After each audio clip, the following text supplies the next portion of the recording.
오늘은 주 없이 살 수 없네라는 제목을 가지고 말씀을 나누도록 하겠습니다. 얼마 전에 참 특별한 안수 기도를 했던 적이 있었습니다. 우리 교회에 이모 장로님하고 김모 집사님하고 같이 안수 기도를 했었습니다.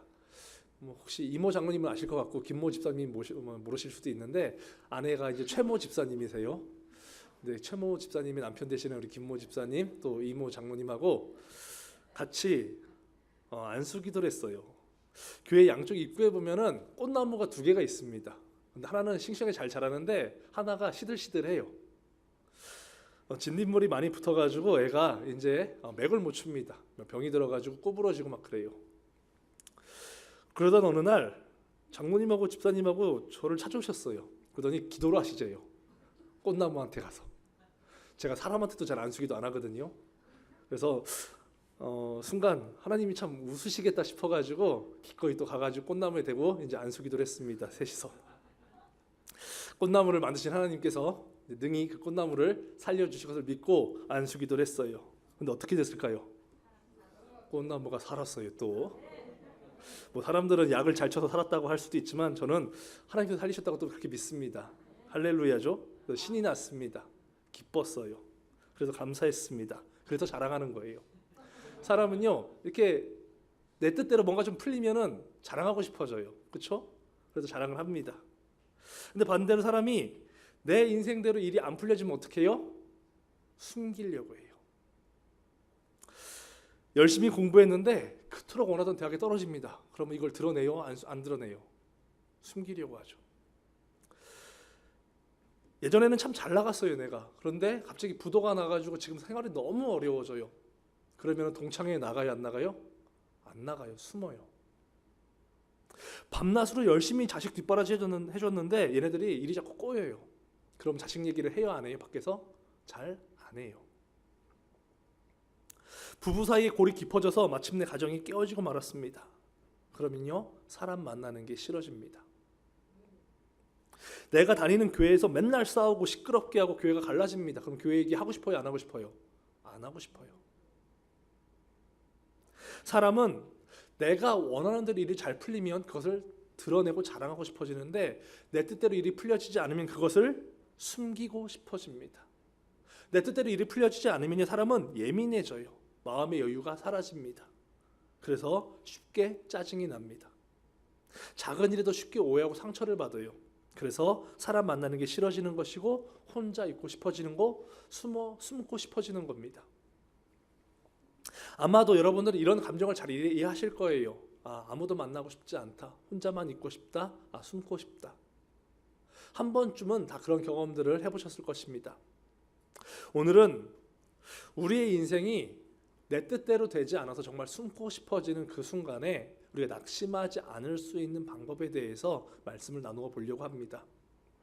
혹 이 자리에 계신 여러분들 중에서 정말 인생이 내 뜻대로 되지 않아서 힘이 든 분들이 계시다면 오늘 말씀을 통해서 정말 힘든 그 시간에 그 순간에 우리 도움 되시는 하나님을 만남으로 말미암아 하나님을 통해서 기뻐하고 즐거워할 수 있는 여러분들 모두가 되시기를 주님 이름으로 축원드립니다. 오늘 본문을요 성경학자들은 어리석은 자의 설교라고 부릅니다. 바울은 여러 번에 걸쳐서 이렇게 성도들을 가르쳤습니다. 하나님 이외에 다른 것을 자랑하는 것은 어리석은 일이다라고 가르쳤어요. 바울은 성도들에게 하나님 말고 다른 것을 자랑하면 그것은 바보 같은 행동입니다라고 가르쳤습니다. 그런데 오늘 본문을 보면 바울이 뭐하고 있어요? 그 자랑을 하고 있는 거예요. 자기가 자랑하지 말라고 가르쳐 놓은 다음에 자기가 그 자랑을 합니다. 그래서 성경학자들은 오늘 본문을 어리석은 자의 설교라고 부릅니다. 하지만 바울이 어리석었기 때문에 자기 자랑을 한 건 아니었어요. 바울이 자기 자랑을 했던 이유는 고린도 교회 안에 못된 사람들이 있었기 때문에 그랬습니다. 이 못된 사람들을 바울은 그리스도의 사도로 가장하는 속이는 일꾼이라고 그렇게 기록하고 있습니다. 속이는 일꾼이다. 그리스도의 사도로 가장하는 속이는 일꾼이다. 이들이 누구냐면요 율법과 할례를 지켜야지만 구원을 받을 수 있다고 가르쳤던 율법주의자들입니다. 바울이 교회를 개척하고 교회를 떠난 다음에 율법주의자들이 예루살렘으로부터 고린도까지 쫓아왔어요. 쫓아와가지고 추천서를 가지고 쫓아왔습니다. 그 추천서는 뭐냐면은 교회 지도자들, 제사장, 서기관, 바리새인과 같은 그 사회적으로 엘리트 계층한테 추천서를 받아온 거예요. 지도자들한테. 그 추천서에는 뭐 이런 내용이 있었을 것입니다. 이들은 학문이 뛰어난 사람이다. 이들은 좋은 가문이다. 이들은 금식도 많이 했다. 율법을 잘 지키는 사람이다. 구제도 많이 하는 사람이다. 말씀을 연구한 사람이다. 이들은 영성이 있는 사람이다. 뭐 이런 좋은 얘기들이 써 있을 거예요. 그리고 그들은 그 추천서를 가지고 교회에다 내밀면서 나는 이런 대단한 사람이니까 당신들은 내 말을 들어야 됩니다라고 가르쳤던 거예요. 그러면서 그들이 주장한 게 뭐예요? 바울은 믿음으로 구원받는다고 가르쳤는데 이들은 율법을 지켜야지 구원을 받는다고 가르쳤던 겁니다. 그래서 바울이 그걸 지켜볼 수가 없었던 거예요. 그것을. 그래서 그들로 하여금 더 이상 사람들 앞에서 자랑할 수 없도록 그들의 코를 눌러버리기 위해서 자기 자랑을 시작하는 거예요. 바울이 얼마나 잘난 사람이에요. 그래서 이들이 두 번 다시 사람들 앞에서 자랑하지 못하도록 그들을 누르기 위해서 자기 자랑을 꺼낸 겁니다. 여러 가지를 자랑하죠. 바울이. 고린도 후서 11장 1절부터 6절에 보면은 세상 그 누구에게도 뒤처지지 않는 자기 지식을 자랑합니다. 그리고 고린도 후서 11장 7절부터 15절에서는 자신이 남을 구제하고 섬겼는데 그냥 구제하고 섬긴 것이 아니라 하나도 남기지 않고 정말 내가 가진 모든 것으로 진심으로 가난한 사람들을 구제하고 섬겼음을 자랑합니다. 고린도후서 11장 16절부터 33절에서는 주를 위해서 수고한 것을 자랑하는데 그냥 수고가 아니에요. 목숨을 걸고 주를 위해서 고난받은 것, 핍박받은 것을 자랑합니다. 그리고 12장 1절부터 4절에서는 환상 중에 천국을 갔다 온 것을 자랑해요. 누가 이런 경험이 있겠어요, 세상에. 내가 천국도 보고 왔다고 자랑합니다. 그리고 마지막 12장 5절부터 10절에서는 자기의 연약함을 자랑합니다. 바울은 지식 자랑으로 시작해서 구제, 고난, 천국에 대한 그 놀라운 경험, 그리고 자신의 연약함들을 자랑했어요. 일반적으로 사람들이 자랑할 때 어떻게 자랑해요? 하나님 자랑으로 시작해서 끝에 가면은 나 잘났다로 끝나잖아요. 근데 바울은 지금 내 지식을 자랑하는 것으로 시작해서 맨 끝에 누구 자랑으로 끝나요? 하나님 자랑으로 끝나는 거예요. 그리고 그 하나님 자랑이 뭐예요? 내가 약할 때 강함 되어주신 하나님을 자랑합니다. 우리 고린도후서 12장 5절부터 6절까지 말씀 한번 볼게요. 고린도후서 12장 5절부터 6절까지 말씀 같이 읽어보도록 하겠습니다. 시작.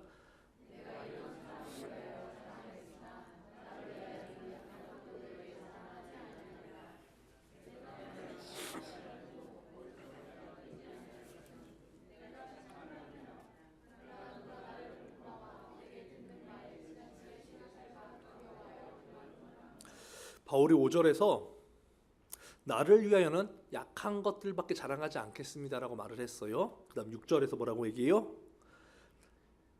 내게 듣는 말에 지나치게 생각할까 두려워 이제는 자랑을 그만두겠습니다라고 말합니다. 바울이 자랑을 그만뒀어요. 근데 그 전에 마지막으로 자랑했던 자랑이 뭐예요? 자기의 약한 것을 자랑합니다. 약한 것.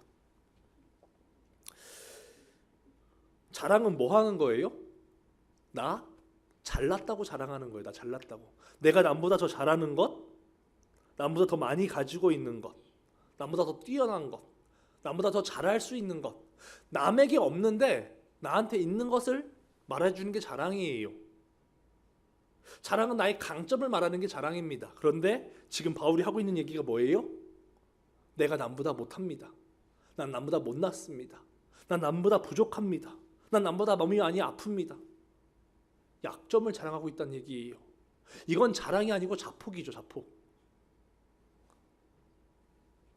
자랑은 내가 잘하는 것을 말해야 되는데 바울은 지금 자랑한다고 말하면서 내가 못하는 나의 치부를 들춰낸다는 얘기예요. 이게 어떻게 자랑이에요? 강점이 아니라 약점을 자랑하는 바울의 모습은 제정신으로는 이해가 안 되는 모습입니다. 저 사람 좀 이상한 거예요. 그런데요, 나는 아무것도 할 수 없는데 그러한 나를 통해 하나님께서 놀라운 일을 이루어 가시는 것을 경험한 사람들은요, 이 말이 뭔지 이해를 해요. 하나님의 은혜, 정말 나는 약해서 아무것도 할 수 없는데 그럼에도 불구하고 하나님께서 나의 삶을 통해서 놀라운 일을 이루셨습니다. 이것을 경험한 사람들은 바울의 고백을 이해한다는 거예요. 저는 이 자리에 계신 여러분들 모두가 바울의 이 고백을 이해할 수 있게 되시기를 주님 이름으로 축원드립니다. 설교 초반에 말씀을 드렸던 것처럼 사람은 내 뜻대로 내 인생이 풀릴 때 그것을 자랑하지 내 인생이 내 뜻대로 풀려지지 않은 것을 숨기려고 합니다. 그런데 오늘 본문의 바울은 뭐예요? 지금 내 인생이 내 뜻대로 풀려지지 않는데 그것을 자랑하고 있잖아요. 바울에게는 참 어려운 일이 있었습니다. 아무리 기도해도 해결되지 않는 일이 있었습니다. 우리만 그런 일이 있는 게 아니고 바울도 그런 일이 있었어요. 고린도 후서 12장 7절부터 8절까지 말씀을 같이 보도록 하겠습니다. 고린도 후서 12장 7절부터 8절입니다. 같이 읽습니다. 시작.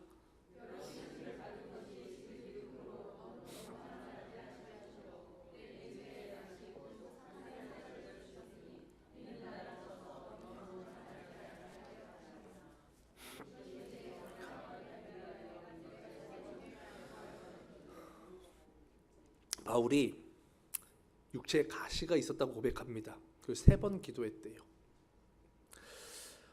성경학자들에 따르면 이 가시가 말라리아 또는 눈병 또는 복음을 전하기 위해서 당하는 그 많은 고난과 핍박 또는 교회들 그리고 성도들에게 배신당했던 그 아픔들이라고 말하기도 합니다. 그런데 정확한 것은 알 수가 없어요. 뭔지 성경은 언급하지 않습니다. 한 가지 분명한 사실은 바울은 그 육체의 가시를 사탄의 사자라고 표현했어요. 너무나 힘들었던 거예요. 그냥 어쩌다가 한 번 아픈 게 아니고 날마다 아팠던 거예요. 날마다 이것 때문에. 아침에 눈만 뜨면 이것 때문에 견딜 수가 없었던 거예요. 바울은 너무 힘들어서. 그래서 바울은 이 문제를 가지고 3번이나 기도합니다. 작정하고 기도합니다. 하나님께서 3번 모두 그의 기도에 거절하십니다. 한번 생각을 해보시기 바랍니다. 바울이 어떤 사람이에요, 여러분들? 안진뱅이가 있다가 그를 만져주면요, 그가 일어섰어요.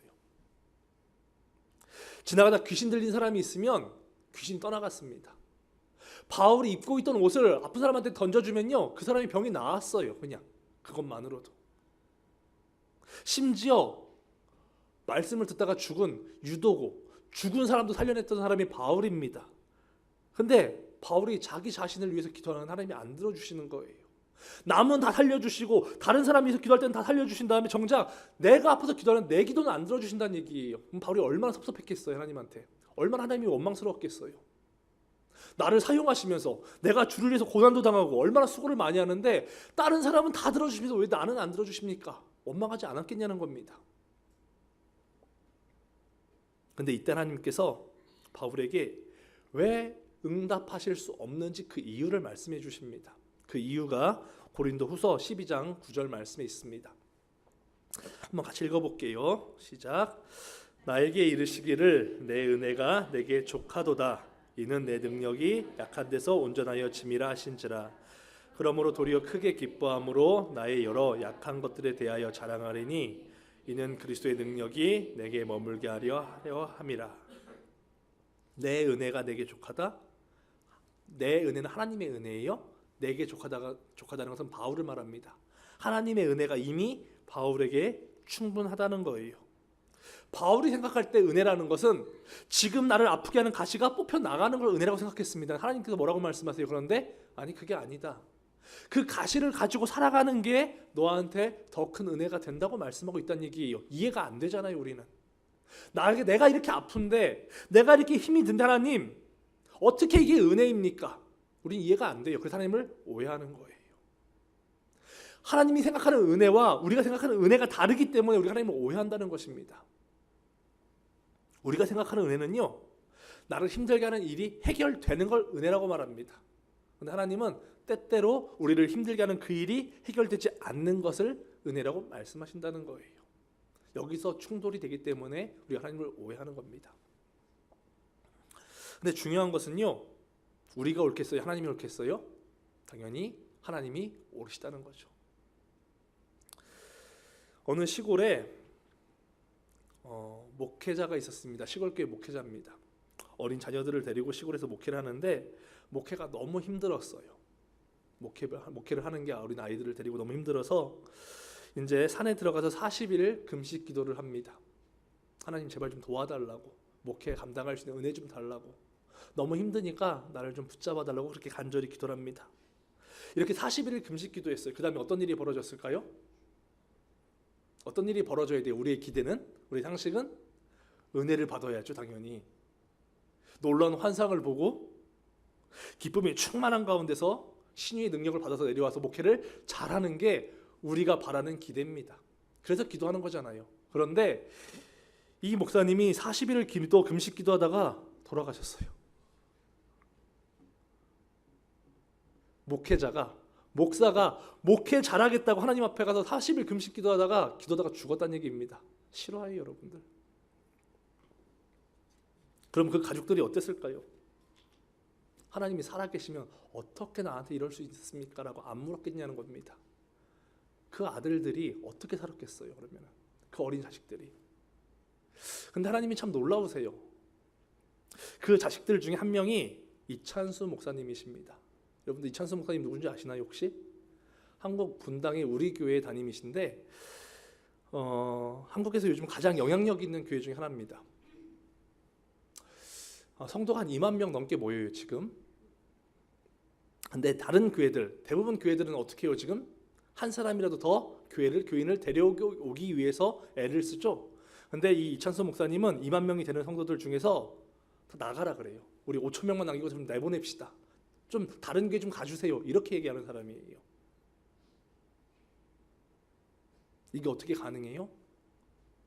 아버지의 그 가시가, 그 아버지의 아픔, 죽음을 통해서 그 가시가 이찬수 목사님에게 은혜가 됐다는 겁니다.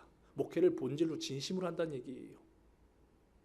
내 아버지가 목회하다 기도하다 돌아가셨어요. 근데 무슨 영광이 있다고 목회의 길을 걷겠냐는 겁니다. 이 사람이 진심으로 하나님을 느꼈기 때문에 걷는 거예요. 그래서 욕심 부리지 않는 겁니다. 그 가시가 진짜 더 큰 은혜로 부어졌다는 거예요. 하나님께서 주신 가시는요, 의미가 없는 게 없습니다. 하나님께서 우리에게 주신 모든 가시는 반드시 의미가 있다는 사실을 기억하시기를 주님 이름으로 축원드립니다. 하나님께서 바울에게 가시를 왜 주셨어요? 바울 아프게 하려고 주셨나요? 가뜩이나 힘든데 한번 더 힘들어봐라 이렇게 해서 주신 게 아니잖아요. 하나님께서 바울에게 가시를 주셨던 이유는 가시를 통해서 더 큰 은혜를 체험하라고 가시를 주신 것입니다. 바울이 아픈 거 알고 있으셨어요. 바울이 이거 감당할 수 없다는 사실을 아셨습니다. 그럼에도 불구하고 가시를 주신 것은 이 가시가 있어야지만 바울이 하나님의 더 큰 능력을 더 오래 유지할 수 있었기 때문에 가시를 허락하셨다는 사실입니다. 하나님께서는 바울에게 더 큰 은혜를 주시기 위해서 가시를 주신 것처럼 때때로는 우리에게도 더 큰 은혜를 주시기 위해서 가시를 주실 때가 있습니다. 저는 하나님의 은혜를 참 많이 경험한 사람이에요. 뭐 다른 거 다 빼고 일단 병이 나은 것만 한번 얘기를 해볼게요. 제가 어릴 때 원인 모를 피부병에 걸려서 온몸이 물집이 다 흘러내리고 있었습니다. 아무도 못 고쳤어요. 한 3년 이상 그렇게 고생을 했는데 마치 문둥병자처럼 고생을 했는데 어느 날 갑자기 깨끗하게 나왔습니다. 기적이죠. 제가 20대 초반에는 허리 디스크가 왔어요. 제대한 다음에. 그래서 50m를 제대로 못 걸어 다녔습니다. 아파가지고. 그런데 병원에 가니까 못 고친대요. 그래서 병원 다니는 것을 포기하고 기도를 시작했습니다. 그리고 얼마 지장하지 않아서 허리가 나았어요. 큰딸 유은이가 태어났을 때 고관절 이형성증 진단을 받습니다. 장애 진단이에요. 아이가 앞으로 못 걷는다는 얘기입니다. 그런데 또 아이의 다리를 잡고 기도했습니다. 그리고 병원에 갔는데 깨끗하게 나았어요. 그래서 아이가 지금 날아다닙니다. 하연이가 태어났을 때 원인 모를 바이러스에 걸려가지고 목숨이 위독해야 병원에 갔는데 심장이 잘 못 뛴대요. 그래서 또 기도했죠. 그리고 아이가 건강하게 회복이 되었습니다. 이거 큰 것들만 얘기한 거예요 지금. 다른 사람은 평생에 한 번 겪을까 말까 하는 그런 일들을 저는 참 여러 번 겪었어요. 그러면 이만큼 겪었으면 삶이 편안해야 되잖아요. 이렇게 큰 은혜를 받았으면. 그런데 계속해서 기도할 일이 생깁니다. 이렇게 은혜를 많이 받았는데도 또 기도하지 않으면 안 되는 일이 또 생긴다는 거예요. 그 중에 하나가 하연이가 또 이번에 또 기도 제목을 많이 가져왔어요. 아이의 눈이 좋지 않습니다. 시력이. 그래서 이제 가림 치료라는 것을 하는데 선천적인 약시예요. 그래서 치료가 잘 되면은 아마 지금 제가 안경을 끼고 있는 이 정도 수준까지 눈이 좋아질 수 있다고 합니다. 치료가 잘 됐을 경우에.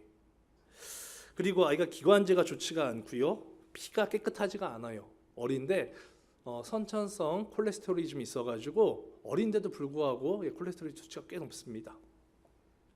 그리고 게다가 치아가 기형입니다. 깜짝 놀랐어요. 치아가 이렇게 이빨이 나면은 여기 이렇게 볼록한 게 나와 있대요. 그 안에 영구치들에. 그래서 여러 번 수술을 받아야지 이제 그 치아를 쓸 수 있다고 합니다. 그리고 요즘은 알러지가 생겼는데 뭐 과자나 튀김을 먹으면 몸에 발진이 생기고 기침을 하고 아이가 이제 숨 쉬는 게 힘들어져요. 뭐 별의별 병이 다 있습니다. 눈도 안 좋고 피도 안 좋고 치아도 안 좋고 알러지도 있고 참 여러 가지를 가져왔는데 중요한 것은 의사가 못 고친대요. 어디를 가도 다 못 고친대요. 이거 하나만 있어도 골치 아픈데 이걸 4개나 가져왔는데 이걸 못 고친다 합니다. 한국에서도 못 고치고요. 미국에서도 못 고칩니다. 그럼 어떻게 해요? 그런데 제 자식을 의사가 고칠 수 없게 되는 것을 아니까 저한테 하나님께 대한 소망이 생기더라고요. 지금까지 그래왔던 것처럼 하나님께서 이번에 이 일을 통해서도 또 어떤 큰 은혜를 부어주시겠구나라는 기대가 생겼습니다. 그래서 힘들지만 이겨낼 만한 그런 마음이 생겼어요. 뭐 전혀 힘들지 않다고 말하면 그건 거짓말이에요. 내 자식이 지금 아픈데 힘들지 않은 부모가 어디 있겠어요. 힘이 들어요. 힘이 든데 하나님께 대한 소망을 바라보게 되니까 감당할 수 있을 만큼만 힘이 든다는 거예요. 감당할 만하다는 겁니다. 그전에는 감당할 수 없는 일이었는데 하나님께 소망을 두니까 하나님께서 이 일을 통해서 더 큰 일을 이루실 것을 바라보니까 이게 감당할 만한 일로 나에게 느껴진다는 것입니다. 우리 고린도후서 12장 10절 한번 볼게요. 고린도후서 12장 10절 한번 같이 읽어볼게요. 시작.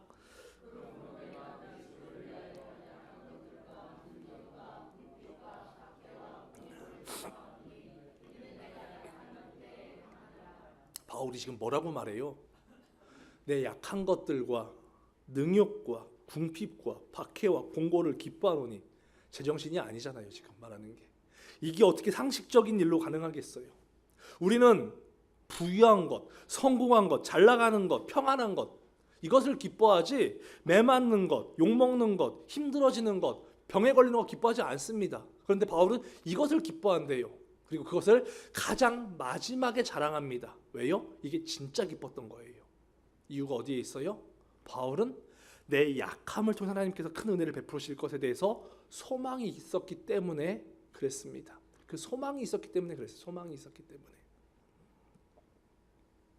소망이 있는 사람만이 약함을 기뻐할 수가 있는 거예요. 하나님께서 때때로 우리에게 감당하지 못할 어려움을 주십니다. 감당할 수 있는 어려움도 주세요. 그건 감당하라고 주시는 거예요. 그런데 감당할 수 없는 어려움을 주실 때가 있습니다. 그것은 이겨내라고 주시는 게 아니에요, 여러분들. 뽑혀지지 않는 가시를 주시는 이유는 억지로 뽑아내라고 주시는 게 아니라는 것입니다. 아무리 애써도 해결되지 않는 돈 문제가 있어요. 내 힘으로 도저히 어떻게 할 수 없는 자식에 대한 문제가 있습니다. 기도에도 해결되지 않는 배우자 문제가 있고요. 학업 문제, 진로 문제, 의사가 못 고치는 건강의 문제, 우리 숨을 막히게 하는 직장 문제, 그리고 교회 문제가 있습니다. 그런데 이렇게 감당이 안 되는 어려움을 주시는 이유는 이것들을 우리의 힘으로 해결하라고 주시는 게 아니라는 것입니다. 하나님은 그렇게 주시는 거 아니에요. 왜 주시냐면요, 이것들을 통해서 하나님께 소망을 가지라고 주시는 겁니다. 이것들을 통해서 하나님이 없으면 살 수 없다는 것을 느끼라고 주신다는 거예요. 제발 좀 이런 가시들 통해서 나 좀 바라봐 달라고, 하나님 좀 바라봐 달라고, 그래서 이 가시를 허락하신다는 것입니다. 가시가 없으면 하나님을 바라보지 않으니까, 가시가 없으면 하나님을 의지하지 않으니까, 가시가 없으면 천국에 소망을 두지 않으니까, 그래서 우리에게 감당할 수 없는 가시를 허락하시는 거예요. 우리의 그릇이 그거밖에 안 되니까. 우리가 돈이 없으면 살 수 없다고 생각합니다. 그래서 하나님은 우리의 돈을 뺏어가시는 거예요. 돈줄을 막으십니다. 왜? 돈이 없어도 하나님의 은혜가 있으면 살 수 있다는 것을 깨닫게 하시기 위해 돈줄을 막으시는 거예요. 몸이 아파서 못 살겠다고 느낍니다. 그래서 하나님이 질병을 허락하십니다. 몸이 아파도 하나님께서 붙들어 주시면 살 수 있음을 깨닫게 하시기 위해서 질병을 허락하십니다. 세상에서 잘나지 못하면, 성공하지 못하면 우리는 살 수 없다고 생각합니다. 근데 그게 아니라는 거예요. 하나님의 도심이 없으면 살 수 없다는 것을 깨닫게 하시기 위해서 실패를 허락하신다는 거예요. 우리는 나를 위로해 주는 사람이 없으면 살 수 없다고 생각합니다. 근데 그게 아니라는 거예요. 하나님의 위로가 있으면 얼마든지 살 수 있다는 것을 깨닫게 하시기 위해서 우리의 소중한 사람들을 하나님 데려가실 수도 있다는 것입니다.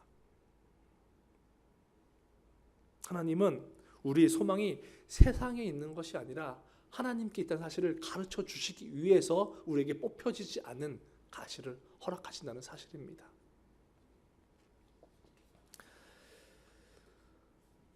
지금 저와 여러분들에게 가장 필요한 것은요, 나를 힘들게 하는 이 가시를 뽑아달라는 기도가 아니에요. 지금 우리에게 가장 필요한 간구는 하나님, 나는 하나님이 없으면 하루도 살 수 없습니다라고 고백하는 것입니다. 마음을 돌이키는 거예요. 돈을 달라고, 병을 고쳐달라고, 앞길을 열어달라는 그 기도가 아니라 하나님, 나에게 은혜를 부어달라고, 나와 함께 해달라고, 내 마음을 붙잡아달라고, 나를 위로해달라고, 그렇게 기도하시는 기도를 하나님께서 원하신다는 것입니다. 나에게 하나님이 없으면 살 수 없다는 그 사실을 깨달을 때 우리는 그때야 비로소 바울처럼 우리의 약점을 자랑할 수 있다는 사실을 기억하시기를 주님 이름으로 축원드립니다. 사도 바울의 고백처럼 우리가 강해졌을 그때보다 우리가 약해졌을 그때에 하나님의 은혜가 더욱더 풍성하게 부어진다는 이 사실을 기억하시고, 인생이 내 뜻대로 풀려지지 않을 때마다 낙심하지 마시고 나의 소망 되신 하나님을 바라봄으로 말미암아 즐거워하고 기뻐하며 살아갈 수 있는 여러분들 모두가 되시기를 주님의 이름으로 축원드립니다. 옆에 계시는 분들과 이렇게 기도할게요. 하나님이 없이는 살 수 없습니다. 한 번 더 인사합니다. 하나님만이 나의 소망 되십니다. 우리 같이 찬송했으면 좋겠는데요. 찬송가 292장입니다. 주 없이 살 수 없네라는 찬양인데요. 2절 가사가 이래요. 2절 가사가 주 없이